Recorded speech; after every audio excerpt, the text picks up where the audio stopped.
I have a student from my offline lesson and he once told me about his story with his mother. Since he was little boy, his mother's education style was always negatives and rarely praising him. He learns things more slowly, like making foods. Even after practicing many times, he still don't look good. His mother would say, "You've been practicing for so long and still can't make them properly. You never use your brain when learning anything. Look at what you're doing, it's a mess." This series of criticism has led to him not enjoying making foods anymore. My student believes that making foods is just a small example and that many reasons for his lack of confidence in life come from being criticized and not receiving affirmation during childhood. He always feels that he's not good enough. Criticism is necessary in life, but if you grow up constantly being negated, you may become afraid to showcase yourself and believe that you're not good enough.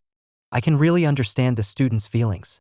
Undoubtedly, in his mother's education, her evaluation of him has formed deeply ingrained beliefs about himself, that he's not good enough, that he can't do anything well, and that he learns things slowly. It's like a curse that continues into adulthood, causing him to be dissatisfied with himself, resulting in a lack of self-confidence and even feelings of inferiority. In the psychology, there is a school of thought called psychoanalysis, which advocates finding the root causes of problems in childhood trauma.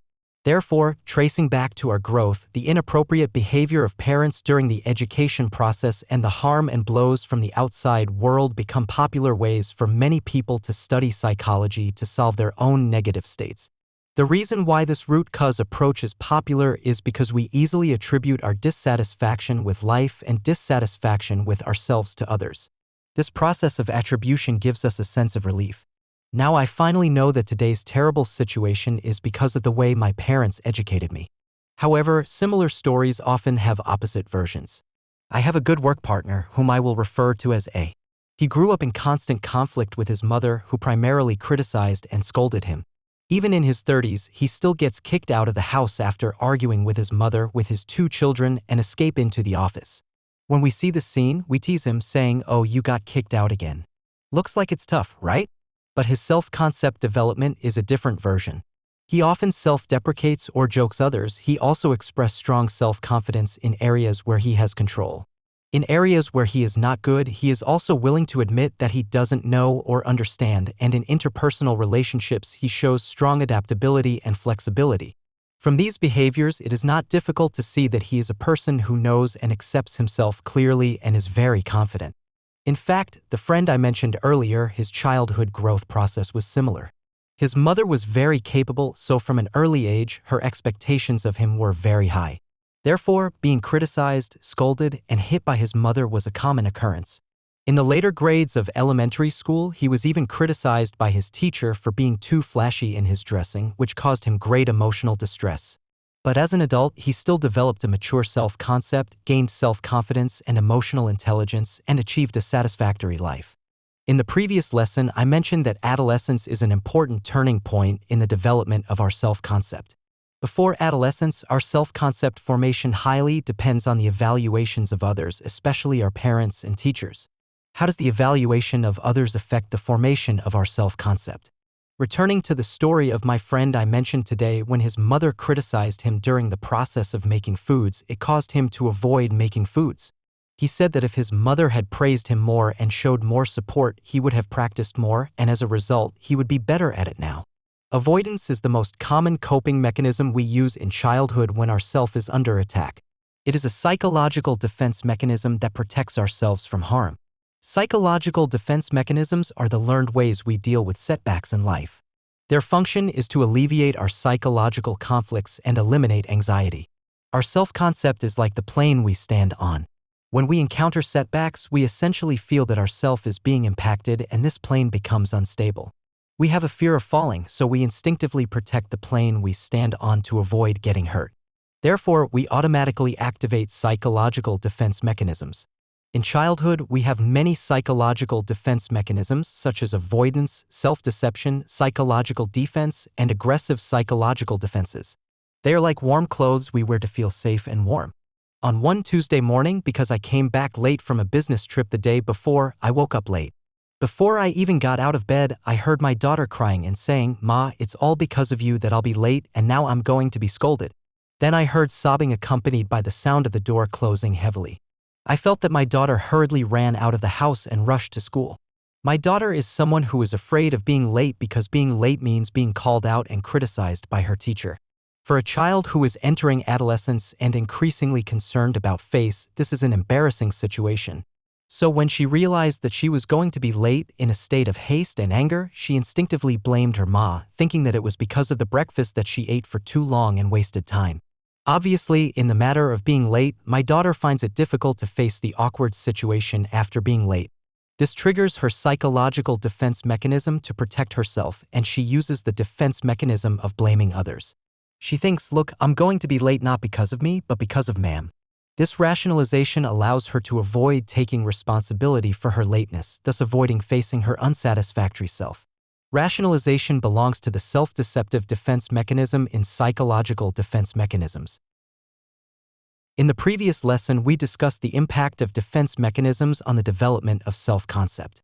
When we were children, the feedback we received from the outside world, especially feedback that did not meet our expectations, was easily seen as an attack on our sense of self.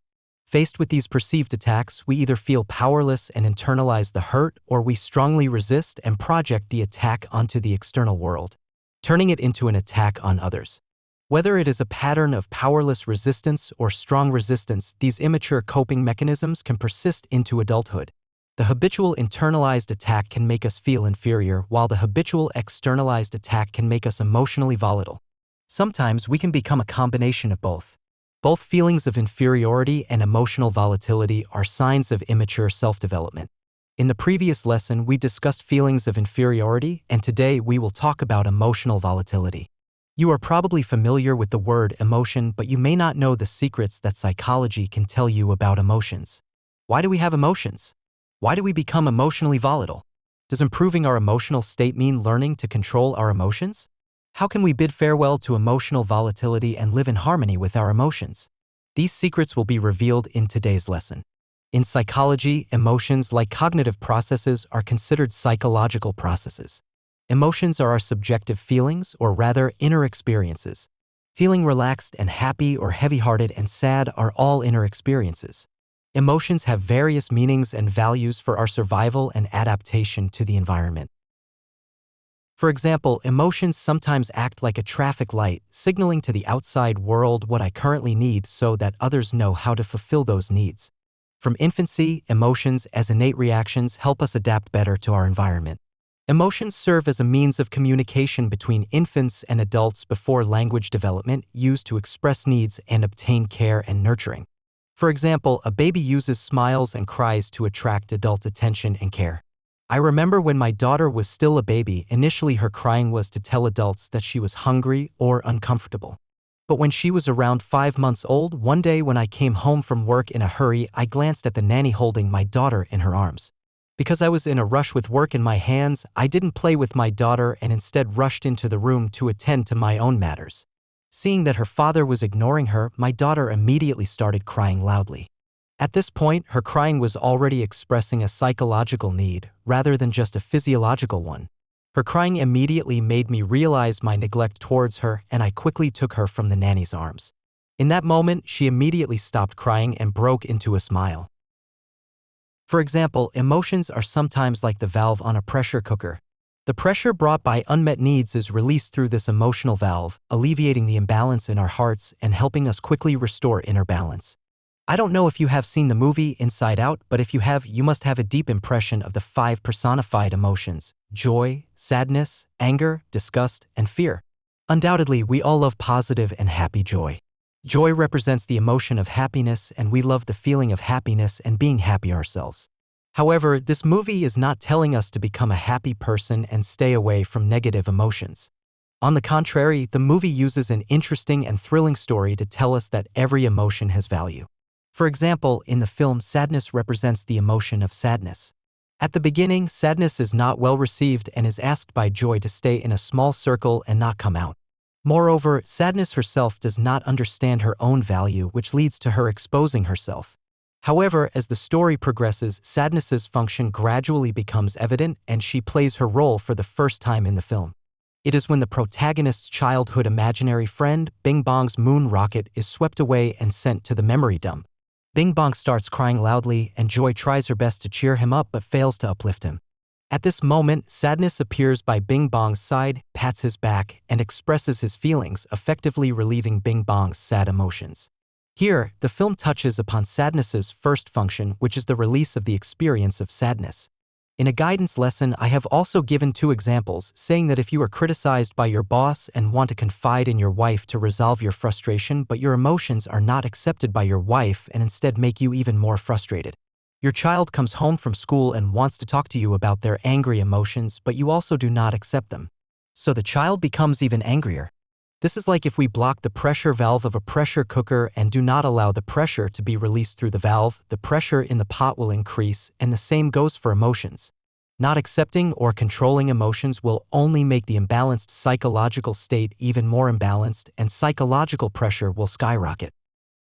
After discussing emotions, let's talk about being emotional. It seems that in life, we don't like people who are overly sensitive and emotional. Being emotional refers to a person being overly sensitive and prone to significant emotional fluctuations due to trivial reasons. However, first, I need to prove that for emotionally sensitive individuals, emotional fluctuations are primarily influenced by innate genetics. In terms of the intensity and stability of emotions, individuals with different personality traits, such as phlegmatic, melancholic, choleric, and sanguine, may display different characteristics from birth. For example, phlegmatic individuals are naturally slower and less intense in their emotional responses compared to others. Melancholic and choleric individuals are naturally more sensitive to certain emotions. Melancholic individuals are more prone to feelings of sadness and melancholy, while choleric individuals have intense emotional fluctuations and are more prone to emotional instability. Sanguine individuals, on the other hand, are more likely to experience optimistic emotions, have a positive mindset, and have stable emotions. Of course, we cannot easily change the innate personality traits that affect our emotional stability. However, our cognition can profoundly influence our emotional responses. Cognitive structure is an important topic in our second lesson, which refers to how we perceive the world. In that lesson, I also mentioned that cognitive structure influences our emotional responses. For example, when discussing which kindergarten to send our child to with our family, you may prefer a better kindergarten that is a bit far away, while your family does not agree and unanimously believe that the child should be sent to a regular kindergarten near home. Each of us interprets the discussion using our own cognitive structure, naturally leading to different perspectives. The answers beneath each different cognitive structure represent our unique views and perspectives. Our perspectives are the plane on which we stand firmly and believe unquestionably. When our correct perspective conflicts with others, we ultimately feel that our sense of self is being challenged. This challenge brings about feelings of insecurity, pain, loss, and anxiety. In psychological counseling, visitors who seek help often have strong emotional symptoms such as depression, sadness, anxiety, worry, or anger and dissatisfaction. However, the counseling process focuses on adjusting these symptoms through the lens of emotions. To truly solve the problem at its root, psychologists often need to start from the perspective of cognitive adjustment. To solve emotional problems, we need to adjust our cognition. This logic may be where we challenge our beliefs in today's lesson. When it comes to saying goodbye to being emotional, we often think that we need to learn how to control our emotions. For example, when we are nervous, we should take deep breaths, or when we are sad or depressed, we can watch a movie to shift our attention, and so on. But just like when we have a cold, many medicines only relieve symptoms such as nasal congestion and sneezing. Once emotions have occurred, what we can do is to let the emotions flow out. To truly solve the problem, we need to start from the source of emotions. To find clues behind emotions that are easily triggered and uncontrollable, we actually need to look into our cognition. In the third lesson, we learned the proper way to understand ourselves from the perspective of psychological tests and interviewers. Today, I will teach you how to learn from psychotherapists and use cognitive approaches to adjust our emotional states. During the process of discovering problems, psychotherapists seek to understand what happened to the visitors and how they perceive these events. For example, if a visitor is suffering from a breakup and experiencing psychological issues, on the surface, it may seem like the breakup is the cause of their problems. However, fundamentally speaking, how he perceives the cognitive approach to breakup is the breakthrough in finding the cause. For example, we may find in his cognition that, I can't live without him, men are unreliable, I will never find someone as good to me as he was, I am horrible, I am not worthy of love. And other cognitive distortions characterized by extreme negativity, selective generalization, and black and white thinking. These are the true roots of the difficulty in overcoming the pain of breakup. In fact, our cognitive biases towards emotions themselves further reinforce our emotional states. For example, our obsession with right and wrong emotions leads us to believe that many emotions are bad, such as anger, sadness, fear, despair, and pain. Once, one of my students said that he cried again today and he hated himself for crying so often because he despised his own weakness. When we label emotions and resist certain emotions, it only makes these emotions come on stronger or delay their subsiding. Therefore, we need to bid farewell to being emotional and learn to coexist harmoniously with our emotions.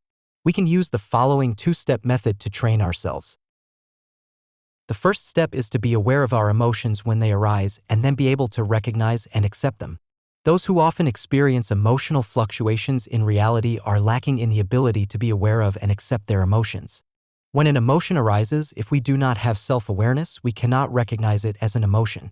As a result, we unconsciously let our emotions control us, leading to unstable emotions and being greatly influenced by external factors. In my offline training, my students need to share their comments in every day. A crucial part of this process is internal awareness. For example, a student say, "Today I yelled at my child because they didn't go to sleep even though it was already 10 o'clock. And I was frustrated because I still had tasks to complete. I realized that my own anxious emotion was not caused by the child's behavior." This is a practice in discovering and becoming aware of our emotions, although it is retrospective awareness. But with long-term training, we can gradually achieve real-time awareness. For example, a student left a message saying, "During a meeting today, I got into an argument with a colleague and felt restless. Suddenly, I realized that I might have fallen into the trap of right and wrong and forgotten that we may have different cognitive structures leading to differences in opinions. So I quickly adjusted myself, started patiently listening to the other person's viewpoint, became aware of my emotions, and accepted them without labeling them. This allowed my emotions to quickly calm down. Once our emotions are calmed, we can avoid being controlled by them and making impulsive emotional actions. The first step is to be aware of our emotions when they arise and then be able to recognize and accept them. Those who often experience emotional fluctuations in reality are lacking in the ability to be aware of and accept their emotions. When an emotion arises, if we do not have self-awareness, we cannot recognize it as an emotion. As a result, we unconsciously let our emotions control us, leading to unstable emotions and being greatly influenced by external factors. In my offline training, my students need to share their comments in every day. A crucial part of this process is internal awareness. For example, a student say, "Today I yelled at my child because they didn't go to sleep even though it was already 10 o'clock. And I was frustrated because I still had tasks to complete. I realized that my own anxious emotion was not caused by the child's behavior." This is a practice in discovering and becoming aware of our emotions, although it is retrospective awareness. But with long-term training, we can gradually achieve real-time awareness. For example, a student left a message saying, "During a meeting today, I got into an argument with a colleague and felt restless. Suddenly, I realized that I might have fallen into the trap of right and wrong and forgotten that we may have different cognitive structures leading to differences in opinions. So I quickly adjusted myself, started patiently listening to the other person's viewpoint, became aware of my emotions, and accepted them without labeling them. This allowed my emotions to quickly calm down. Once our emotions are calmed, we can avoid being controlled by them and making impulsive emotional actions. This week, I hope you can write in the comments section about a moment this week when you noticed yourself being emotional. What event triggered your emotions? What were your emotions at that time? Did you try to accept those emotions in the moment? When you accepted them, how long did it take for your emotions to subside? Afterwards, did you try to use the ABC model to find any irrational thoughts behind your emotions? I hope everyone can put the knowledge and methods conveyed in the course into action and leave their actions, experiences, and thoughts in the comments. Additionally, if you haven't watched the movie Inside Out, I suggest you watch it as it will help you better understand the content of this lesson. The next lesson will be the last lesson of our first module, which is also the most important lesson of this module. We have gained an understanding of our current selves as well as our immature ways of dealing with dissatisfaction towards ourselves and how they have shaped who we are today. Ultimately, they are all in order to mold a better version of ourselves in the future. We want to change ourselves, break free from the feeling of powerlessness in changing ourselves, and firmly embark on the journey of rebuilding a new self. How exactly should we do this? Stay tuned. See you in our next class.